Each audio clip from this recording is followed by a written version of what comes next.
Makinig ka kapatid, oras na para mag-isip.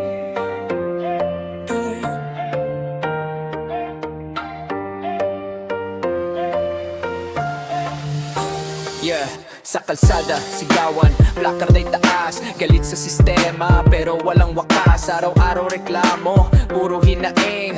Pero sa trabaho, bakit di mo gawin? Naintindihan ang laban mo't sigaw, pero minsan tanong, may patutunguhan ba to ikaw? Kung bawat lakas mo ay sa galit inuubos, paano aangat kung puro gulo ang bukas? Hindi masama ang ipaglaban ng tama, pero baka may paraan na mas may saysay pa.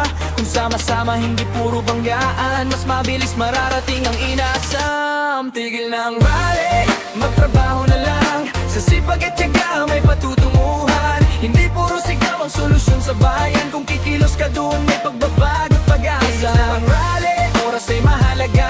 Sa bawat pawis mo kinabukasan ng bunga.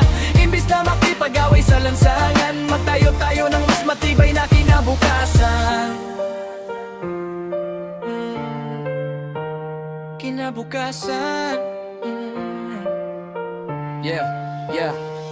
Hindi lahat ng laban ay sa sigaw na susukat. Minsan tahimik na gawa ang tunay na sagot. Kung bawat isa'y kikilos sa sarili niyang paraan, unti-unting angangat ang buong bayan. Hindi ka kalaban, pareho lang tayong pagod. Parehong may pangarap na gustong maaabot. Pero kung puro galit ang dala sa dibdib, sarili mong landas ang unti-unting napipigtas. Magkaisa, hindi magbangayan, respeto ang simulan. Sa maliit na hakbang, doon nagsisimula ang pagbabago ng bayan. Tigil lang rally, magtrabaho na lang. Sa sipag at tiyaga may patutunguhan. Hindi puro sigaw ang solusyon sa bayan. Kung kikilos ka doon may pagbabago at pag-asa. Tigil lang rally, oras ay mahalaga.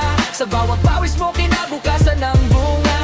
Imbis na makipag-away sa lansangan, magtayo-tayo ng mas matibay na kinabukasan. Isigil na, pinipigil, gusto ko lang ipaalala na ang tunay na lakas ay nasa gawa. Kung bawat isa'y kikilos ng tama,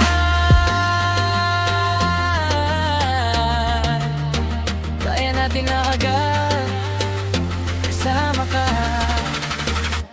Tigil lang